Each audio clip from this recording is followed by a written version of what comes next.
প্রিয় দর্শক, সবাইকে প্রীতি এবং শুভেচ্ছা জানিয়ে শুরু করছি আমাদের নিয়মিত আয়োজন নিউজ আওয়ার এক্সট্রা। আপনারা প্রতি রাতে আমাদের আয়োজন দেখেন, বরাবরের মতো কৃতজ্ঞতা জানিয়ে আমরা আজকের আয়োজন শুরু করতে চাই। আপনারা নিশ্চয়ই জানেন যে ঘটনাবহুল 7ই নভেম্বর আমরা আজকে দৈনিক পত্রিকাগুলোর এই ধরনেরই শিরোনাম দেখে ঘুম থেকে জেগেছি বা দেখেছি। এবং আপনারা নিশ্চয়ই জানেন যে মুক্তিযোদ্ধা, সৈনিক, কর্মচারী হত্যা দিবস হিসেবে কেউ কেউ বলছেন, এবং কেউ কেউ বলছেন এই দিনটি সিপাহী জনতার বিপ্লব এবং সংহতি দিবস। কেউ কেউ প্রশ্ন তুলছেন যে কার সঙ্গে কার সংহতি এবং সিপাহীর সঙ্গে জনতার কি ধরনের সম্পর্ক হওয়া উচিত বা কি ছিল, সেগুলো নিয়ে কেউ কেউ প্রশ্ন তুলেছেন। আপনারা নিশ্চয়ই জানেন যে সর্দার ফজলুল করিম তার একটি লেখায় তিনি বলছেন যে তিনি তখন শহীদ মিনারের পাশের বিশ্ববিদ্যালয়ের কোয়ার্টারে থাকতেন এবং তিনি শুনছেন যে মাইকে শহীদ মিনারের কাছে এসে একের পর এক বক্তৃতা চলছে, স্লোগান চলছে। রাত যখন একটু অন্ধকার হলো, গুটগুটে অন্ধকার, তখন কেউ একজন স্লোগান দিচ্ছে, পাকিস্তান পাকিস্তান জিন্দাবাদ জিন্দাবাদ। তাহলে এই 7ই নভেম্বর কি বাঙালি জাতির পাকিস্তান যাত্রার দিন? সর্দার ফজলুল করিম এরকম একটি কথা বলছেন। অন্যদিকে সাম্প্রতিক প্রকাশিত মার্কিন যুক্তরাষ্ট্রের স্টেট ডিপার্টমেন্টের গোপন কিছু নথিতে পরিষ্কার ইঙ্গিতটি এভাবেই আছে যে রাষ্ট্রীয় ক্ষমতা তখন কে নেবে, তাহের, খালেদ না জিয়া। এই সংঘর্ষই মূলত 7ই নভেম্বর। আমরা আজকে আলোচনা করার চেষ্টা করব চূড়ান্ত পরিণতি হিসেবে। আমরা মার্কিন স্টেট ডিপার্টমেন্টের গোপন নথিতে আমরা দেখি যে প্রায় 418 জন সামরিক কর্মকর্তাকে গোপনে প্রকাশ্যে ফাঁসি দেওয়া হয়। তাদের পরিবারের বেশ কিছু চিঠিও আমরা পেয়েছি, আমরা হয়তো আজকের অনুষ্ঠানে দেখানোর চেষ্টা করব। আমরা আজকের আয়োজনের আমরা নাম দিয়েছি অন্ধকারের বাংলাদেশ। আমাদের আজকের অনুষ্ঠান আলোকিত করছেন অধ্যাপক, ইতিহাস বিভাগের ইতিহাসবিদ doctor Muntasir Mamun sir. Sir, আপনাকে স্বাগত জানাচ্ছি আমাদের আজকের এই অনুষ্ঠানে যোগ দেওয়ার জন্য। আমরা আমন্ত্রণ জানিয়েছি রাজনীতিবিদ এবং কার্যকরী সভাপতি যশোদের মাইনুদ্দিন খান বাদল এমপি। স্যার, আপনাকে স্বাগত জানাচ্ছি আমাদের আজকের অনুষ্ঠানে। আমরা আমন্ত্রণ জানিয়েছি মেজর অবসরপ্রাপ্ত AK মোহাম্মদ আলী শিকদার, তিনি আছেন নিরাপত্তা বিশ্লেষক, এবং আমরা আরেকজন অতিথি মুক্তিযুদ্ধ গবেষক লেফটেন্যান্ট কর্নেল অবসরপ্রাপ্ত কাজী সাদ্দাত আলী জহির বীর প্রতীকে আমরা পেয়েছি। আপনাদের প্রত্যেককে স্বাগত জানাচ্ছি। শুধুমাত্র রাষ্ট্রীয় ক্ষমতায় কে যাবে, যেমনটা স্টেট ডিপার্টমেন্টের গোপন দলিল, রাষ্ট্রীয় ক্ষমতা কে নেবে, তাহের, খালেদ না জিয়া, এই কনফ্লিক্টেই হচ্ছে 7ই নভেম্বর। এখানে আমাদের মাননীয় এমপি আছেন, অধ্যাপক আনোয়ারকে দেখলাম। আমরা সবাই তো মোটামুটি তখন প্রাপ্তবয়স্ক এবং আমাদের চোখের সামনে ঘটনাগুলি ঘটেছে, কিন্তু এরপরে আমরা অনেকবার দল বদলেছি, অনেকবার অনেক গ্রুপ করেছি, স্মৃতি আমাদের একটু একটু করে সরে গিয়ে অন্য জায়গায় দাঁড়িয়েছে। আমি একটি কথা শুধু বলতে চাই, যেহেতু আমি বিষয়টি আমার গবেষণায় এসছি, আমি বাংলাদেশের জেনারেলদের মন একটি বই লিখেছিলাম। সেখানে যেসব সেনা কর্মকর্তারা আত্মজীবনী লিখে গেছেন, ডালিম থেকে শুরু করে সবাই, তাদের এই 75-এ তারা কিভাবে কে কি করেছেন সেটা আমি দেখার চেষ্টা করেছি। এখানে কিন্তু এটা আমার ভাষ্য না, আমি কিন্তু পরিষ্কারভাবে বলছি।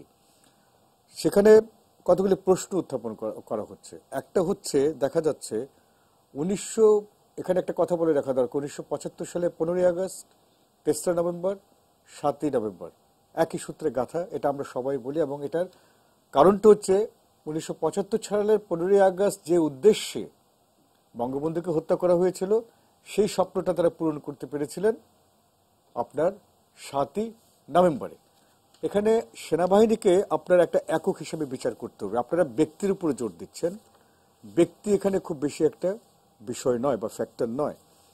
15ই আগস্ট যে সেনাবাহিনী বঙ্গবন্ধুকে খুন করল, কয়েকজন ছাড়া আপনার কি মনে হয় কেউ সেটা প্রতিবাদ করেছিল?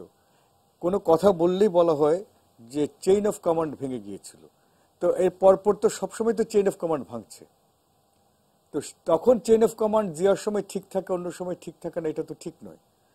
আমি দেখেছি আমার এই গবেষণায় জেনারেল শফিউল্লাহ ছাড়া মোটামুটি যাদের কথা এখানে উল্লেখ করা হয়েছে, তারা সবাই কোনো না কোনোভাবে বঙ্গবন্ধুকে হত্যার একটা পরিকল্পনা নেওয়া হচ্ছে সেটা কিন্তু তারা মোটামুটি জানতেন।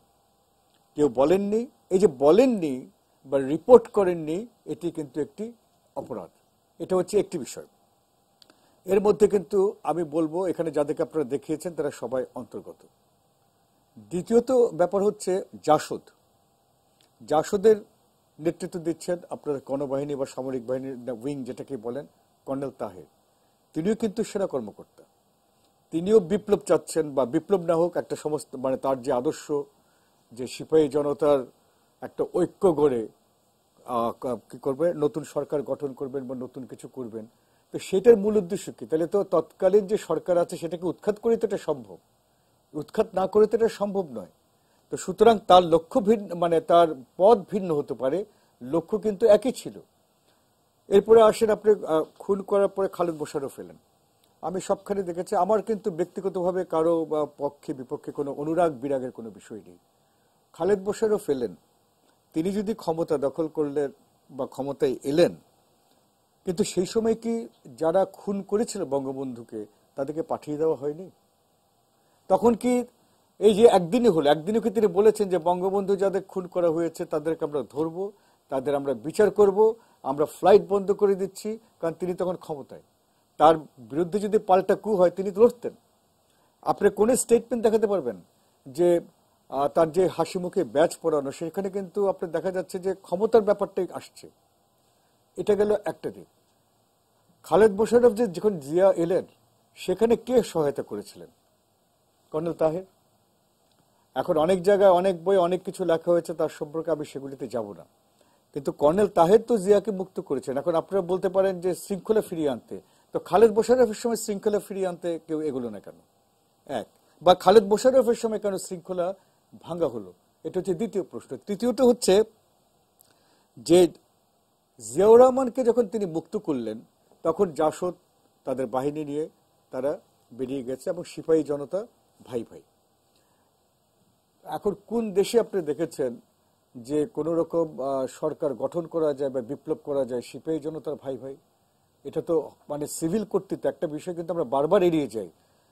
বাংলাদেশের নেতৃত্বে যে মানে বঙ্গবন্ধু এসেছিলেন, তিনি যে কাজটি করেছিলেন, যে কারণে তাকে খুন করা হয়েছিল, তার মূল বিষয় ছিল তিনি সিভিল কর্তৃত্ব আরোপ করেছিলেন, যেটা আমরা বলতে পারি 54 বা 56 থেকে বা 58 থেকে আপনি বলতে পারেন যে সিভিল কর্তৃত্ব হারিয়ে গিয়েছিল। এই সিভিল কর্তৃত্ব সেনাবাহিনী কোনো মানতে চায়নি। আপনি বেলাল, ওই যে আমাদের বেলাল মোহাম্মদের একটি বই আছে, সেখানে আমি দেখেছি যে তিনি একদিন তাঁবুত শুনছেন, কয়েকটা তাঁবুতে সামরিক অফিসার আলাপ করছেন যে যদি স্বাধীনতা চলে আসে তাহলে ক্ষমতায় কারা যাবে। তারা বলছেন তারা যুদ্ধ করেছেন, তারা যে কজন গিয়েছিলেন তারা যুদ্ধ করেছেন, নেতৃত্ব দিয়েছেন, যেহেতু তারা জানতেন। কিন্তু বাকি তো জনগণ যুদ্ধ করেছে, তারা কিন্তু এটা কখনো জনগণের যুদ্ধ বলে কয়েকজন ছাড়া কিন্তু কেউ স্বীকার করেননি তাদের যুদ্ধ, তারা ক্ষমতায় আসবেন। এবং বঙ্গবন্ধুকে খুন করার একটা মূল কারণেই হচ্ছে কিন্তু সিভিল কর্তৃত্ব বিনাশ করে সেই যে পাকিস্তানি কনসেপ্ট সেনা কর্তৃত্ব স্থাপন করে। কিন্তু সেটা কি হয়নি? আপনি আমার সমস্ত যুক্তি নাকচ করে দেন, কিন্তু 7 নভেম্বরে কি সেটাই হয়নি? এবং আপনি দেখেন জিয়াউর রহমান কিন্তু এই কর্তৃত্ব স্থাপনের জন্যই যে 700 বা 1000 যে খুন করলেন, সেটা কি হয়েছে? সেনাবাহিনীর লোকজনের যে খুন হয়েছে। তো একজন মুক্তিযোদ্ধা, এবং আপনারা সবাই তাদেরকে প্রথমেই বলছেন যে তারা মুক্তিযোদ্ধা। আমি অনেক জায়গায় একটা রোমান্টিজম, মুক্তিযোদ্ধা হয়েছেন তারপর এটা করেছেন, এটা কিন্তু আমাদের দৃষ্টিভঙ্গিকে ব্যাহত করে। যদি মুক্তিযোদ্ধাই হবেন তাহলে তখন 75 সালে যখন তারা জানলেন যে এরকম একটা হচ্ছে, তারা কেউ কেন কোনো কথা বললেন না? একজনও তো একটা রিপোর্ট করেননি, কেউ কোনো রিপোর্ট করেননি। কিন্তু আপনি তাদের লেখা থেকে আমি উদ্ধৃত করছি। 7 নভেম্বরের পরে আরেকটা বিষয় আপনি দেখেন, বঙ্গবন্ধু খুন হওয়ার, জেল হত্যা হওয়ার পরে আপনার একটা তদন্ত কমিশন করা হয়েছিল জাস্টিস সোভান এবং আরো কয়েকটা দিয়ে। সেটা কিন্তু কয়েকদিন পরে কিন্তু এটা বাতিল করে দেওয়া হয়। এই সবই কিন্তু এই 14ই আগস্ট থেকে এই পর্যন্ত ঘটছে। এখানে আমাদের জাফর ইমাম, জনাব জাফর ইমাম বলছেন যে মুশতাককে বললাম যে প্রেসিডেন্ট তারা সবাই লুটিয়ে মানে টেবিলের নিচে লুকিয়ে আছে। হ্যাঁ, সিভিলিয়ানদের কাছে আপনি বন্দুক নিয়ে গেলে তো সিভিলিয়ানরা তাই করবে। কিন্তু আপনারা কি ওই বন্দুকটা তাক করেছিলেন অন্যদিকে? যারা নাকি কুগুলি করেছিল তাদের দিকে তাক করেছিলেন? আপনারা অনেক কিছু বুঝাবেন, অনেক স্ট্র্যাটেজি বুঝাবেন, মূল বিষয়টা হচ্ছে তাদের আর কর্তৃত্ব স্থাপনের জন্য দ্বন্দ্বে জিয়াউর রহমান ভাগ্য ভালো, জিয়াউর রহমান জিতে গেছেন। জিয়াউর রহমান কুশলী ছিলেন, জিয়াউর রহমান নির্দয় ছিলেন, জিয়াউর রহমান নিষ্ঠুর ছিলেন, এবং তিনি পাকিস্তান তত্ত্বে বিশ্বাস করতেন, তিনি সেটা করেছেন। আমি একটা শেষ কথা বলি, কারণ এখানে আমাদের মাননীয় এমপি আছেন, তিনি এই বিষয়ে আরো ভালো বলতে পারবেন। আমাদের ইতিহাসের যে ধারা, এটা বুরহানুদ্দিন খান জাহাঙ্গীরও লিখেছিলেন যে আমরা ৭১টাকে মনে করি আমাদের মূল ধারা। ৪৭-৪৮ থেকে যে আন্দোলনের ধারা বাংলাদেশের যে শুরু হয়েছিল, সেটি পরিণত হয়েছিল ৭১। এটাকে আমরা মূল ধারা মনে করি, জনগণের ধারা। জিয়াউর রহমান বা সেনা কর্তৃত্ব মনে করেছে ৭১ হচ্ছে বিচ্যুতি। যারা যুদ্ধ করেছেন, যে আমি কর্নেল সাজ্জাদকে দেখতে পাচ্ছি, বীর প্রতীক, তারা যুদ্ধ করেছেন, অনেকে যুদ্ধ করেছেন, এরকম ব্যতিক্রম থাকতে পারে, কিন্তু আপনাকে সামষ্টিকভাবে দেখতে হবে। ব্যক্তিগতভাবে কে উত্তম ছিলেন, কে অদম ছিলেন, কিন্তু আমরা তো ফল পেয়েছি সামষ্টিকেরই। সেখানে কিন্তু জিয়াউর রহমান যতগুলি কাজ করেছিলেন, সব কিন্তু ৪৭-এর সঙ্গে তিনি ৭৫-কে যুক্ত করেছিলেন এবং বলেছিলেন যে এটাই হচ্ছে মূলধারা, ৭১ হচ্ছে বিচ্যুতি। আমার মনে হয় যে বিষয়টা এইভাবে দেখা দরকার। আজকে অনেকে বিপ্লব বলছেন, বিশেষ করে বিএনপি, জামাত বা তাদের সমদলীয়। কিসের বিপ্লব? একজন সিভিল অথরিটিকে হত্যা করে মিলিটারি কন্ট্রোল করা কি আপনার বিপ্লব? এটা তো জনগণও বা কিভাবে গ্রহণ করছে, বা আমাদের পলিটিশিয়ানরাও কেন এইভাবে এটা গ্রহণ করেছেন আমি জানি না। সংহতি, যেটা কর্নেল তাহেরের সময় থেকে, আবার কিসের সংহতি? কার সঙ্গে সংহতি? কে কার সঙ্গে সংহতি করলো?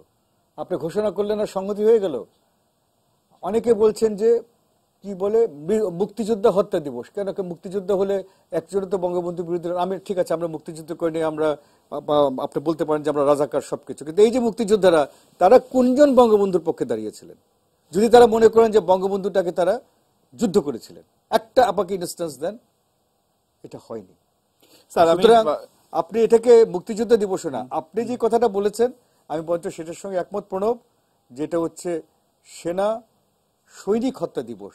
কারণ যে সৈনিকদের হত্যা করা হয়েছে, আমার মনে হয় না তাদের অধিকাংশ এইসব ষড়যন্ত্রের সঙ্গে তারা যুক্ত ছিলেন। জি স্যার, আমরা আসবো আপনার কাছে, এবং যে কথা আপনার বক্তব্য শুনতে শুনতে আমার মনে হচ্ছিল যে ধরনের অতি সাম্প্রতি বেশ কিছু গোপন নথি প্রকাশিত হয়েছে এই ৭ই নভেম্বর নিয়ে মার্কিন স্টেট ডিপার্টমেন্টের তাদের আর্কাইভে থাকা। আমরা একটু যদি বাদল ভাইয়ের কাছে যাব, তার আগে একটু ঘটনা প্রবাহ তারা কি বলছেন, আর সেই সময়ে আপনারা হয়তো অনেকেই মাঠে ছিলেন বা দেখেছেন কাছ থেকে, আমরা যদি একটু বলে রাখি।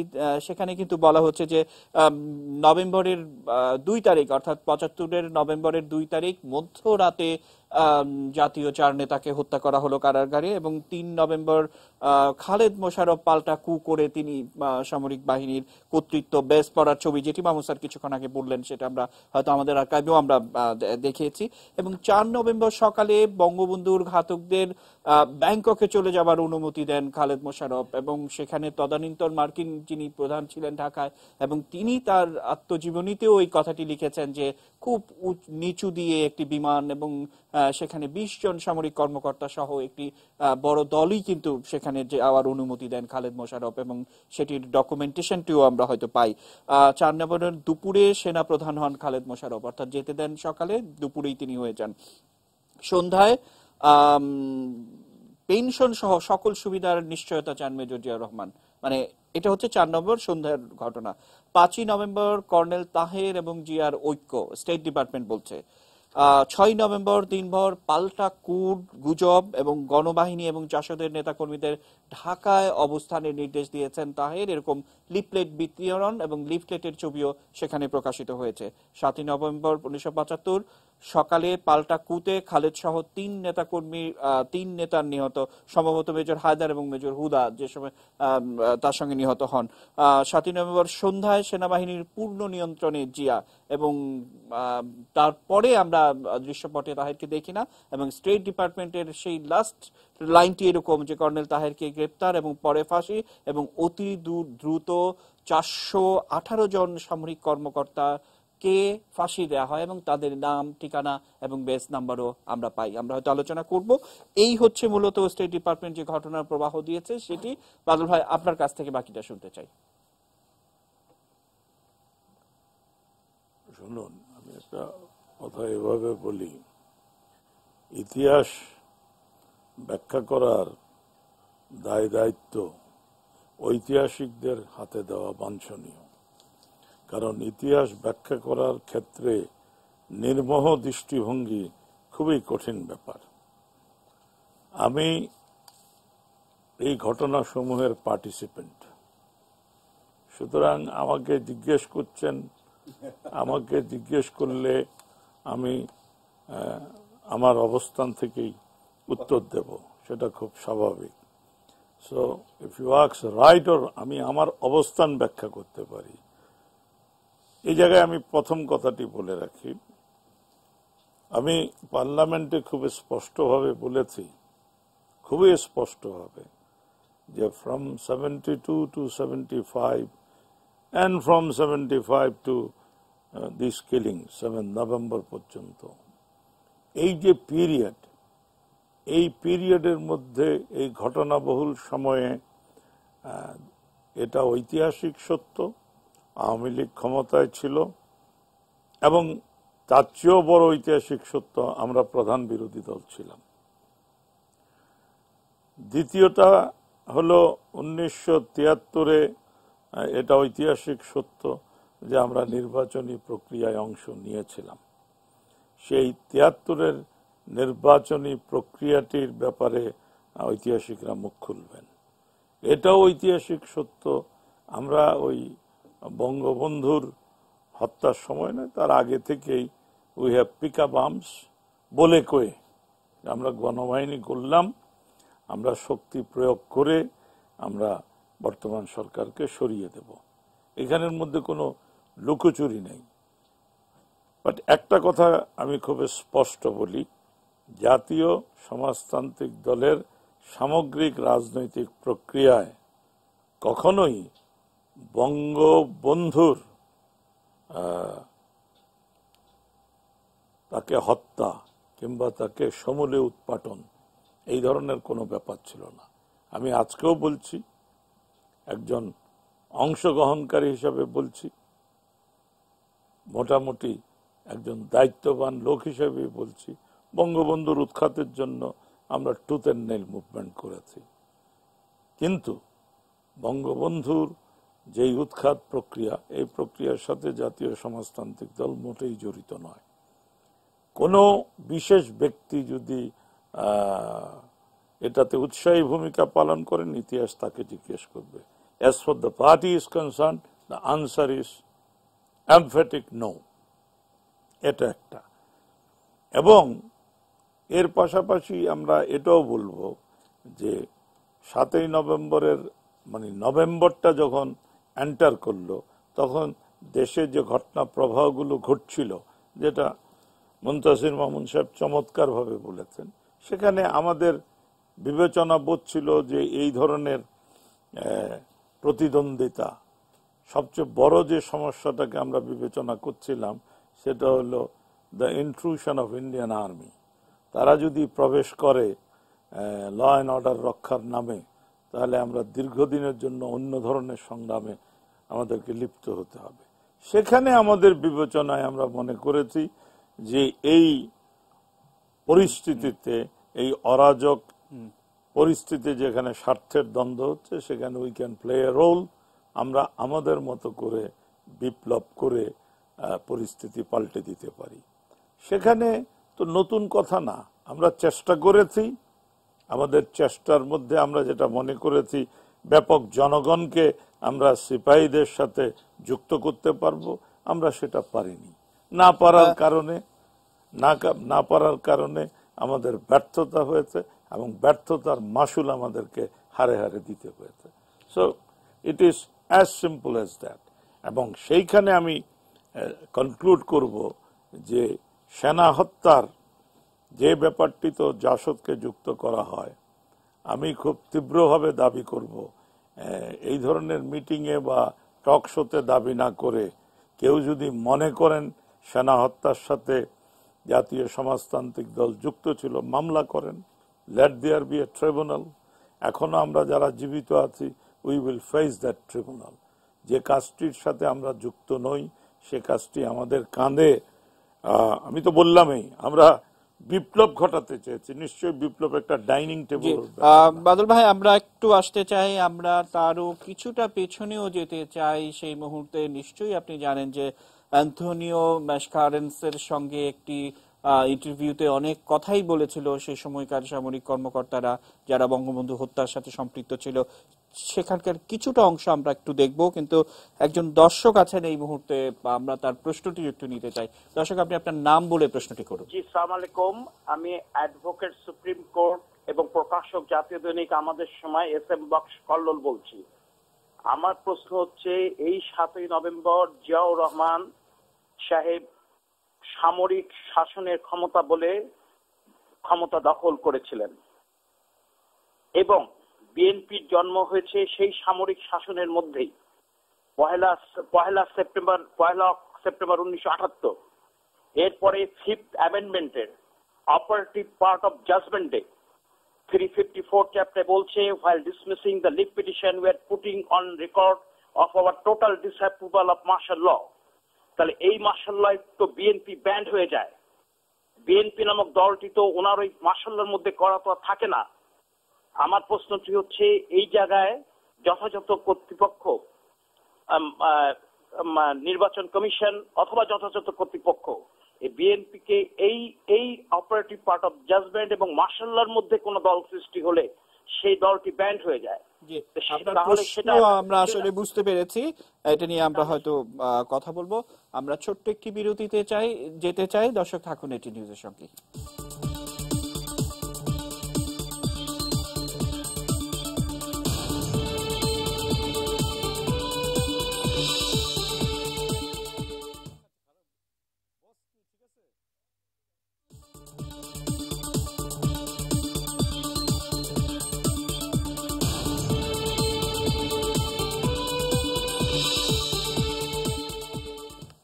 দর্শক দেখছেন এটি নিউজ, অন্ধকারের বাংলাদেশ আমাদের আজকের অনুষ্ঠানের শিরোনাম। বিরতির আগে আমাদের একজন দর্শকের প্রশ্ন ছিল, আমরা সেই প্রশ্নটাতেও যেতে চাই, কিন্তু মুনতাসির মামুন স্যার বলছিলেন যে কিভাবে সেই সময়ে সামরিক কর্মকর্তারা নানা মাত্রিক ষড়যন্ত্রের মধ্যে ছিলেন, এবং আমরা আমাদের আর্কাইভে অ্যান্টনিও ম্যাসকারেন্সের একটি সাক্ষাৎকার খুঁজে পেয়েছি যেখানে বঙ্গবন্ধুর ঘাতকেরা নানাভাবে ষড়যন্ত্রের কথা তারা নিজেরাই বলেছেন। সেখান থেকে একদম ছোট্ট একটি অংশ আমরা দেখিয়ে লেফটেন্যান্ট কর্নেল অবসরপ্রাপ্ত সাজ্জাদ আলী জহির প্রতীকের কাছে আমরা যাব। Once set on removing Mujib, the young colonels had to find someone to put in his place. Their obvious choice was a man of their own kind, an army man. So they approached Major General Zia. The first obvious choice was General Zia, because at least he was not tarnished. So after a lot of arrangements, I managed to see him on 20th of March 1975 in the evening. General Zia said, I am a senior officer, I cannot be involved in such things. If you junior officers want to do it, go ahead. Sir Sajjad Ali Zahir বীর প্রতীক, আপনার মন্তব্য শুনতে চাই যে সামরিক বাহিনীর ভিতরে নানা মাত্রিক ষড়যন্ত্র কিন্তু তার অনেক আগে থেকে শুরু হয়েছে এবং তার ধারাবাহিকতায় এই 7ই নভেম্বর। স্যার, আপনার কথাটা সঠিক। যদি সিভিল সোসাইটিতে বা রাজনীতিবিদদের মধ্যে বিভাজন থাকে তাহলে ব্যাপারটা এত ভয়ঙ্কর হয় না। সশস্ত্র বাহিনীর মধ্যে বিভাজনটা সত্যি ভয়ঙ্কর বিষয়। 1971 সনেও কিছুটা বিভাজনের সুর শোনা গেছিল 4 এপ্রিলে তেলিয়াপাড়া সম্মেলনে, কিন্তু তার পরবর্তীতে অস্থায়ী রাষ্ট্রপতি নজরুল ইসলাম সাহেব এবং তাজউদ্দিন সাহেবের যোগ্য নেতৃত্বের ফলে সেটা বেশি চারা দিয়ে উঠেনি। কিন্তু 72-এর পর থেকে যখন কয়েকজন সেনানায়ককে চাকরিচ্যুত করা হলো তখন মনে হলো যে কিছুটা বিভাজন চলে আসছে আবার। আর সবচেয়ে বেশি প্রকট অবস্থানে চলে গেলাম আমরা যে 1973 সনের পরে প্রায় 80% সেনাবাহিনী চলে আসলো পাকিস্তান থেকে, এবং মুক্তিযোদ্ধারা যারা এই সেনাবাহিনী গড়ে তুলেছিলেন তারা একেবারে আউটনাম্বার্ড হয়ে গেলেন। তখন একটা বিশাল বিভাজনের সৃষ্টি হয়েছিল।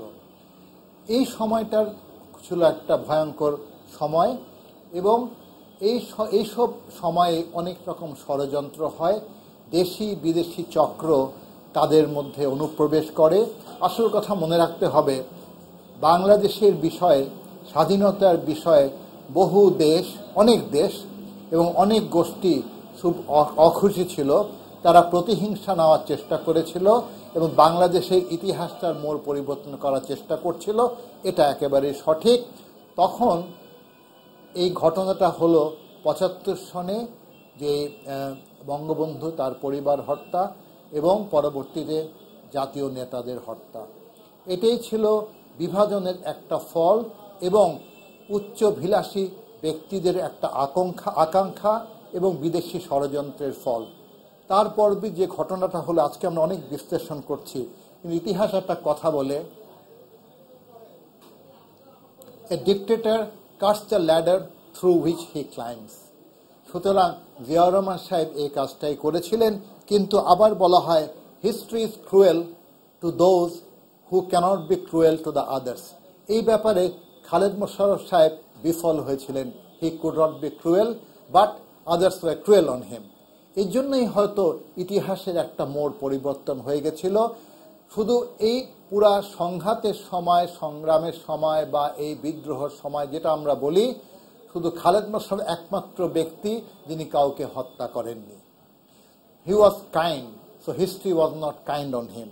এর পরবর্তীতে আমরা দেখছিলাম একটা জিনিসের প্রতিফলন দেশের মধ্যে পড়ে গেছে, ইনডেমনিটি অর্ডিন্যান্স খন্দকার মুশতাক আহমেদের, যেটা একটা এক্সাম্পল সেট করেছিলেন সেপ্টেম্বর মাসে। তার মাধ্যমে কিভাবে খুনিদেরকে একেবারে একটা পুরোপুরিভাবে একটা অর্ডিন্যান্সের মাধ্যমে তাদেরকে পরিপূর্ণভাবে মাপ দেওয়া যায়।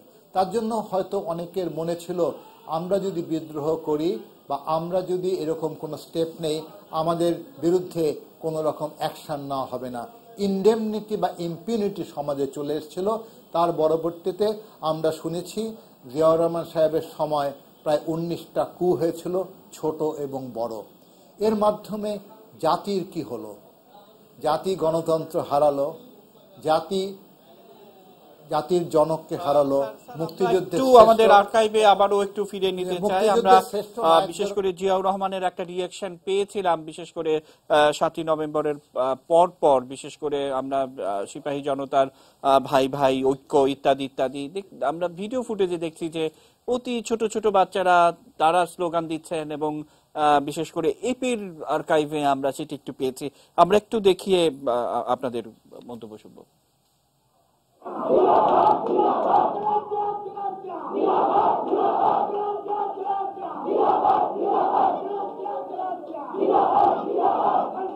I find that our red people, as I said a few minutes ago, have matured and they know what to do. মানে একেবারে সংক্ষিপ্ত বক্তব্য, সেখানে বলছে যে জনগণ জানে যে আসলে তাদের কি করতে হবে, মানে এরকম একটি বক্তব্য। মোহাম্মদ আলী সিকদার, আসলে এই ধরনের বক্তব্য বা ইতিহাসের বাঁকে আমরা যে সমস্ত তথ্যপাত্র পাই, আপনি কিভাবে বিশ্লেষণ করবেন? মোহাম্মদ আলী সিকদার। দেখেন, ইতিহাসের বিষয়টি তো এখানে অনেক আলোচনা হয়েছে এবং আমি তো কিন্তু ওই ৭ই নভেম্বরের ঘটনার দিন শেরেবাংলা ছিলাম। তো এই যে জনতার কথা বলছেন, আমরা কিন্তু তখন কোনো জনতাকে দেখিনি, বিক্ষিপ্তভাবে কিছু লোককে আমরা দেখেছি। তারা যখন সেনাবাহিনী ক্যান্টনমেন্ট থেকে কয়েকটি ট্রাকে সেনাবাহিনীর বাইরে এসেছিলেন, কয়েকটি ট্যাঙ্কও বাইরে এসেছিলেন। আমরা যেখানে ছিলাম সেখানেও কিন্তু একটি ট্যাঙ্ক গিয়েছিল, সেখানে কয়েকজন সিভিল এরকম লোক বসা আমরা দেখেছি। কিন্তু ব্যাপকভাবে যেটা এখন আপনার টেলিভিশনে হয়তো ছোট পর্দার কারণে আমরা দেখলাম বোধহয় অনেক জনতা, এরকম কিন্তু আমরা কিছু দেখিনি। এবং তখন কিন্তু এই যে ট্যাঙ্কটি আমরা দেখেছিলাম এবং কয়েকটি ট্রাক আমরা দেখেছিলাম, যারা সিপাহী এবং এই পদবী তারা ছিলেন, কোন অফিসার ছিলেন না। তারা দেখেছি যে তারা কিন্তু কতগুলো স্লোগান সেখানে দিয়েছিল। সেটা তারা কিন্তু বলেছিল যে সিপাহী জনতা ভাই ভাই, সুবেদার মেজরের উপরে অফিসার নাই, সিপাহী জনতা ভাই ভাই, অফিসারদের রক্ত চাই। তো এই যে স্লোগানটা দিয়েছিল, এবং আপনি আরেকটি কথা আপনি আপনার অনুষ্ঠানের একেবারে শুরুতে দেখিয়েছিলেন সর্দার ফজলুল করিমের একটি সাক্ষাৎকারের অংশ থেকে। আমরাও কিন্তু সেদিন সকালবেলা এই যে স্লোগান ছিল এবং ট্যাঙ্কের উপরে সিভিলিয়ান বেসামরিক লোক ছিল, আমরা এরকম বয়সেরই দেখেছি, বাট তারা কারা আসতো আমরা জানি না। কিন্তু সেখান থেকেও কিন্তু পাকিস্তান জিন্দাবাদ স্লোগান। স্যার, আমার হাতে সেই ফজলুল করিমের ডায়েরির অংশটি আছে, মুত্তাসির মামুন স্যার হয়তো ভালো মনে রাখতে পারবেন যে বিশেষ করে আজকে যেটি শহীদ মিনারের উল্টো দিকে ঢাকা বিশ্ববিদ্যালয়ের যে শিক্ষকদের থাকার জায়গা আবাসিক এলাকা, সেখানে 4 তলায় ডান পাশে তিনি থাকতেন এবং তিনি লিখছেন, আমরা তো দর্শকদের জন্য একটু 4টি লাইন পড়ে শোনাতে চাই। লিখছেন যে 7ই নভেম্বর 1975 সকাল থেকে বাসাতেই ছিলাম। ট্যাঙ্ক কামানে সজ্জিত সামরিক বাহিনীর সদস্যরা 12টার পর থেকে শহীদ মিনারে জড়ো হতে থাকে। মাইকে একের পর এক অপরিচিত লোক ঘোষণা দিচ্ছে। ঘোষণা শুনেই মনে হচ্ছে যে যারা কোনোদিনই মাইকের সামনে দাঁড়ায়নি। বক্তব্য চলছে তো চলছে, সন্ধ্যার পর বক্তৃতা যেন মনে হলো আরো বাড়ছে। একেবারে ঘুটঘুটে অন্ধকার। এমন এক সময়ে কেউ একজন মাইকে স্লোগান ধরলো, পাকিস্তান পাকিস্তান জিন্দাবাদ জিন্দাবাদ। এই হলো সর্দার ফজলুল করিম লিখেছে, অর্থাৎ পাকিস্তান, বাংলাদেশের পাকিস্তান যাত্রা বলছেন 7ই নভেম্বরকে। মোহাম্মদ আলী শিকদার। হ্যাঁ, সেই কথাটি আমি আপনাকে বলছিলাম ওই সূত্র ধরে, এবং আমি যেহেতু বলছি যে আমরা তখন শেরেবাংলা নগরে এই যে আমরা ওখানে ছিলাম, সুতরাং আমরা কিন্তু প্রত্যক্ষভাবে এই কিছু ঘটনা কিন্তু দেখেছি। এই যে স্লোগান দেওয়া দেখেছি, সিপাহী জনতা ভাই ভাই অফিসারদের রক্ত চাই, এগুলো দেখেছি। সুতরাং আজকে এত বছর পরে এই জায়গায় দাঁড়িয়ে আপনি আপনার অনুষ্ঠানের নাম দিয়েছেন অন্ধকারের বাংলাদেশ, এই কথাটি হয়তো সঠিকই আছে, কিন্তু আজকে বিভিন্ন জনে বিভিন্ন অবস্থান থেকে এই দিবসকে এক এক রকম ভাবে আখ্যায়িত করছেন। কেউ বলছেন বিপ্লব সংহতি দিবস, কেউ বলছেন মুক্তিযোদ্ধাদের হত্যা দিবস। কিন্তু আমরা যদি দেখি যেটা ঘটনা ঘটেছে, সেই দিন কিন্তু সকালবেলা সেক্টর কমান্ডার, অন্যতম সেক্টর কমান্ডার এবং বলবো অন্যতম সাহসী সেক্টর কমান্ডার বীরুত্তম খালেদ মোশাররফ কিন্তু হত্যা করা হয়েছিল। কি কারণে ব্যাকগ্রাউন্ড অনেক কথাই বলা হয়েছে, অনেক কিছু আছে, আমি সেই কথায় আর পুনরাবৃত্তিতে যাচ্ছি না। কিন্তু ওনাকে কিন্তু হত্যা করা হয়েছে, কর্নেল হায়দারকে হত্যা করা হয়েছে, কর্নেল এম এন হুদাকে হত্যা করা হয়েছে। তারা সব তিনজনই কিন্তু মুক্তিযোদ্ধা এবং বীরত্তম খেতাব প্রাপ্ত। সুতরাং তারপরে এই যে মুক্তিযোদ্ধা, এই যে তাদেরকে হত্যা করা হয়েছে, মানে এখন প্রশ্ন উঠতেই পারে যে কারা হত্যা করলো। এখন সেই প্রশ্নটি কিন্তু সবচেয়ে দুর্ভাগ্যজনক একই, সেই প্রশ্নের কিন্তু কোনো মীমাংসা এই পর্যন্ত হয়নি। এবং খালেদ মোশাররফ হত্যার আমরা বাদল ভাইকেও এই প্রশ্ন করতে চাই, বাদল ভাইকেও এই প্রশ্ন করতে চাই। মেজর হায়দার এবং মেজর হুদা, দর্শক আপনারা হয়তো অনেকেই মেজর হায়দার বা মেজর হুদাকে হয়তো মানে না দেখে থাকারই সম্ভাবনা বেশি। আমাদের ভিডিও ফুটেজে আমরা একটু দেখাতে চাই, বিশেষ করে মুক্তিযুদ্ধের সময়ে, বিশেষ করে মুক্তিযুদ্ধরা যখন প্রশিক্ষণ নিচ্ছিলেন সেই মুহূর্তে খালেদ মোশাররফের একটি শপথ এবং শপথের যিনি স্লোগান ধরছিলেন মেজর হুদা এবং মেজর হায়দার। আমরা একটু ভিডিও ফুটেজটি দেখিয়ে বাদল ভাইয়ের কাছ থেকে শুনবো। The army of General Yahya Khan had failed to crush the spirit of the people of East Bengal. It was freedom or death. সজ্ঞানে সুস্থ শরীরে শপথ করিতেছি যে আমি আমার প্রাণের বিনিময়ে হইল আইনগতভাবে গঠিত প্রতিনিধিত্বশীল। In the name of Almighty God, I swear to be loyal to the sovereign Republic of Bangladesh. With my life, I shall protect the freedom of my motherland. আমি আরো শপথ করিতেছি যে মুক্তি বাহিনীর একজন সৈনিক হিসাবে আমার মাতৃভূমির স্বাধীনতা সার্বভৌমিত্ব রক্ষার্থে সর্বশক্তি নিয়োগ করিব।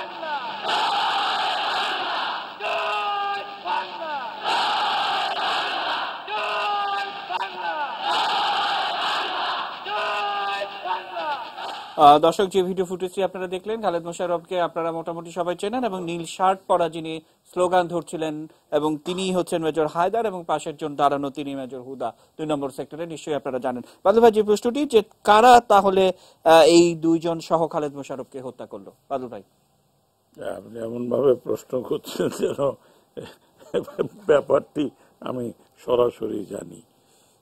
এখানে যে বিষয়টি আছে সেটি হলো যে খালেদ মোশাররফ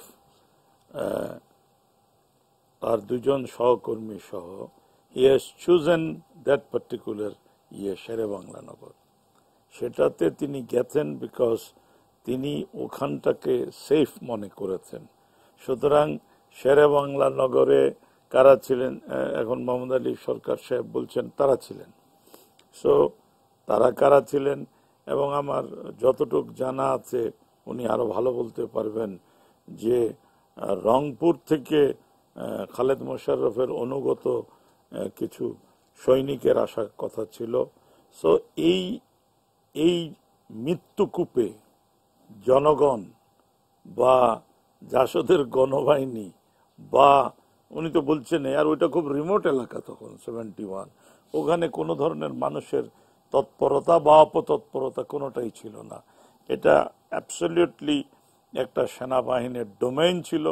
সো খালেদ মোশাররফের মৃত্যুর ব্যাপারে তাদেরকে মুখ খুলতে হবে, তাদেরকে পরিষ্কার ভাবে বলতে হবে হু আর দ্য কিলার্স। আসলে আবারও আমরা মোহাম্মদ আলী শিকদারের কাছে যেতে চাই। মোহাম্মদ আলী শিকদার, মানে সেই সময়টাতে আপনি সেই জায়গাটিতে ছিলেন এবং এই ধরনের কোনো তথ্য আপনার জানা আছে কিনা, বা এটি কিন্তু অনেক বড় প্রশ্ন যে কারা হত্যা করলো? আপনাকে একটা জায়গায় একটু পরিষ্কার করতে হবে মনে হয়। আমি সেই জায়গাতে ছিলাম সেই কথা কিন্তু আমি বলিনি। খালেদ মোশাররফ কিন্তু আশ্রয় নিয়েছেন 10ম ইস্ট বেঙ্গল, তখন ছিল আমাদের বর্তমান যে আমাদের এমপি হোস্টেল, সেই হোস্টেলে ছিল 10ম ইস্ট বেঙ্গল, এবং সেখানে কিন্তু তিনি গিয়েছিলেন এবং সেখানেই তিনি নিহত হন। আমরা ছিলাম কিন্তু আপনাদের অনেকেই মনে থাকার কথা, ওখান থেকে আরো অনেকটু উত্তরে যখন জাতীয় রক্ষী বাহিনীর যে হেডকোয়ার্টারটি ছিল আমরা সেখানে ছিলাম। যখন ওই জায়গা থেকে কিন্তু আমি আমার প্রাথমিক বক্তব্যে যে কথাগুলো বলেছি, যে আমরা ট্র্যাক দেখেছি, সিপাহী জনতার যে স্লোগান সেটি শুনেছি, পাকিস্তান জিন্দাবাদ স্লোগান শুনেছি, কিন্তু ওই জায়গা থেকে কিন্তু আমাদের এমপি হোস্টেলটা বেশ একটু দূরে ছিল। আমরা কিন্তু জেনারেল খালেদ মোশাররফ নিহত হওয়ার যে খবরটি অন্যরা যেভাবে জেনেছেন আমরা কিন্তু পরবর্তীতে সেইভাবে জেনেছি। আমরা কিন্তু সেটি তাৎক্ষণিকভাবে কিন্তু আমরা জানতে পারিনি। সুতরাং এই বিষয়টি কিন্তু একটু পরিষ্কার হওয়া দরকার, কারণ আমাদের মাননীয় সংসদ সদস্য মঈনুদ্দিন খান বাদল যেভাবে কথাটি বলছিলেন, হয়তো ওনার ধারণা হতে পারে যে আমরা বোধহয় ওখানেই ছিলাম, সেই কথাটি পরিষ্কার হওয়া দরকার। তো যে বিষয়টি হলো যে কারা হত্যা করেছে, সেই বিষয়টা যেহেতু মীমাংসা হয়নি, এই বিষয়ে একটি জিডি পর্যন্ত হয়নি, এই বিষয়ে কোনো তদন্ত হয়নি, সুতরাং সেটি কিন্তু এখন আনুষ্ঠানিকভাবে কিন্তু এইখানে আমাদের বলা কোনো সুযোগ কিন্তু হয়নি।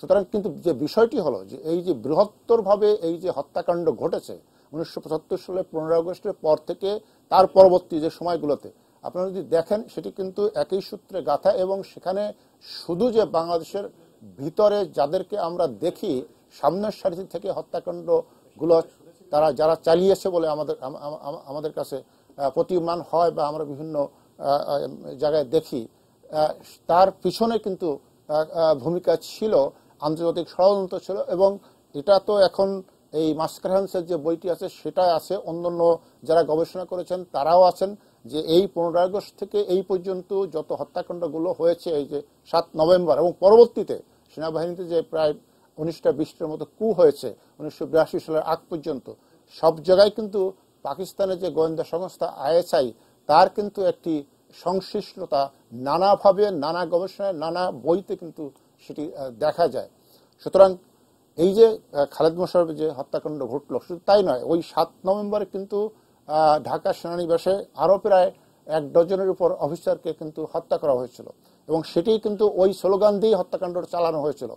সুতরাং এইখানে আজকে যে কারা এটার দায়ী সেটা কিন্তু সার্বিকরা তদন্ত না হলে তো আনুষ্ঠানিক বক্তব্য দেওয়া যায় না। কিন্তু আপনারা তো এটাও জানেন যে 1975 সালে বঙ্গবন্ধু হত্যাকাণ্ড ঘটানোর পরে তারপরে এই 7 নভেম্বর আগে সেনাবাহিনীর ভিতরে যে বিপ্লবী সৈনিক সংস্থা জাসর সৃষ্টি করেছিল, তারপরে তারা কিন্তু এই যে স্লোগান যারা গুলো দিয়েছিল, এই স্লোগানটা কাদের ছিল সেটি আইডেন্টিফাই না হলেও এই যে তারা কিন্তু বিপ্লবী সঙ্গীত সংস্থার পক্ষেই স্লোগানটা দিয়েছিল। তারপর আরেকটি কথা আপনি বলেছেন যে 5 নভেম্বর জেনারেল জিয়া এবং কর্নেল তাহেরের সাথে একটি সমঝোতা হয়ে যায় মার্কিন যুক্তরাষ্ট্রের একটা ডিসক্লাসিফাইড ডকুমেন্টের তথ্যের ভিত্তিতে আপনি বলছেন, কিন্তু 5 নভেম্বর তো জেনারেল জিয়া আপনার বন্দী অবস্থায় ছিলেন, গৃহবন্দী অবস্থায়। সুতরাং কিভাবে জেনারেল জিয়া এবং তাহেরের সাথে সমঝোতা হলো সেই বিষয়টা কিন্তু এখানে পরিষ্কার হয় না। কিন্তু যেটা এখন এটা আমরা একটু বাদল ভাইয়ের কাছ থেকে মানে শুনবো কিনা, বা বাদল ভাই এই বিষয়টা নিয়ে একটু বলবেন কিনা, আমরা একটু বাদল ভাই এই বিষয়ে আপনার কোনো বক্তব্য আছে কিনা? কোন বিষয়টি? এই যে বিশেষ করে স্টেট ডিপার্টমেন্টের গোপনের নথিতে বলা হচ্ছে 5 নভেম্বর তাহের জিয়া ঐক্য, ওদের নথি বাদ দেন, ওদের নথি কোরআন শরীফ না।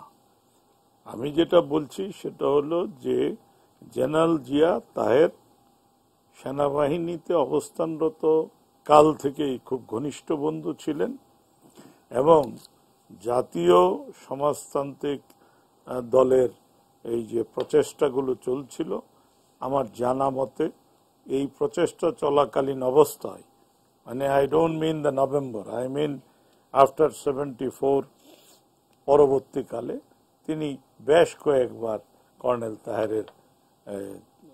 কর্নেল তাহের যখন ওই যে নারায়ণগঞ্জে ড্রেজারের ইয়েতে ছিলেন সেখানে তিনি গিয়েছেন। সুতরাং তাদের মধ্যে একটি ঘনিষ্ঠ নৈকট্য বন্ধুত্বপূর্ণ সম্পর্ক ছিল। আমরা শুনলাম স্যার, আমরা আসলে এই 7 নভেম্বর যে ঘটনাগুলো পাচ্ছি সেগুলো রাজনৈতিক একটা বিশ্লেষণ করার চেষ্টা করব, এবং আপনারা দর্শক আপনারা জানেন যে আমাদের নিউজ আওয়ার এক্সট্রার পরপরই আমাদের রয়েছে পলিটিক্স প্লাস, এবং বাংলাদেশের রাজনীতিতে এই 7 নভেম্বর কিভাবে জেকে বসেছে সেটি নিয়ে আমরা কথা বলতে চাই। আমরা ছোট্ট একটি বিরতি নিতে চাই, বিরতির পর যখন ফিরবো পলিটিক্স প্লাস নিয়ে ফিরবো। থাকুন এটি নিউজের সাথে।